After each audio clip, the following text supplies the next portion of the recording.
Bonjour chers frères et sœurs de l'église de Jésus, nous sommes aujourd'hui le mardi 6 juin 2023 et nous allons méditer ensemble le psaume 44.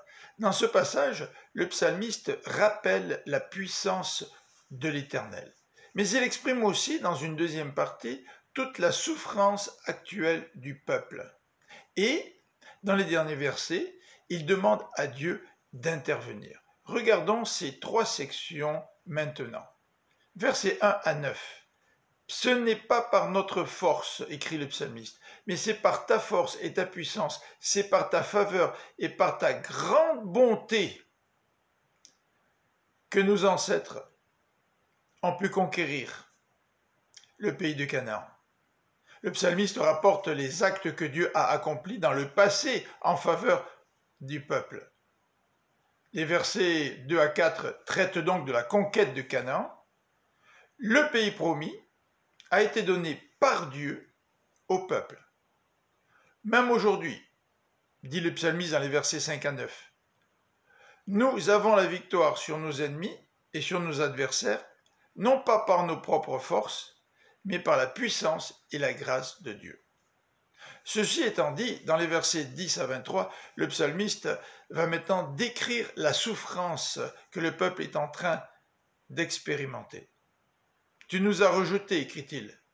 Tu nous as livrés à nos ennemis. Tu nous as éparpillés parmi les nations étrangères. Nos voisins, les étrangers, se moquent de nous. Nous sommes outragés, humiliés. Pourtant, tout cela nous arrive sans que nous t'ayons abandonné, dit le psalmiste, à Dieu. Tout cela nous arrive sans que nous t'ayons délaissé. Nous n'avons même pas violé ton alliance avec nous. Nous ne nous sommes pas tournés vers des dieux étrangers, mais chaque jour nous sommes massacrés.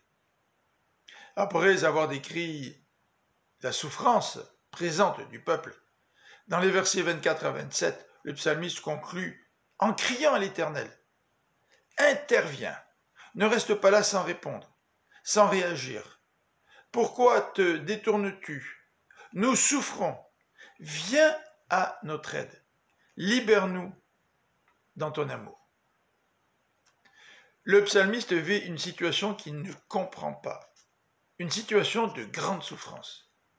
Et au lieu de délaisser Dieu, il se tourne vers lui et l'implore pour que celui-ci vienne à son aide. Que nous aussi nous puissions agir ainsi, lorsque nous vivons des situations extrêmement difficiles, où Dieu semble nous avoir oubliés. Continuons à crier à lui, tournons-nous vers lui, demandons-lui d'intervenir dans notre vie. Que le Seigneur vous bénisse. À demain.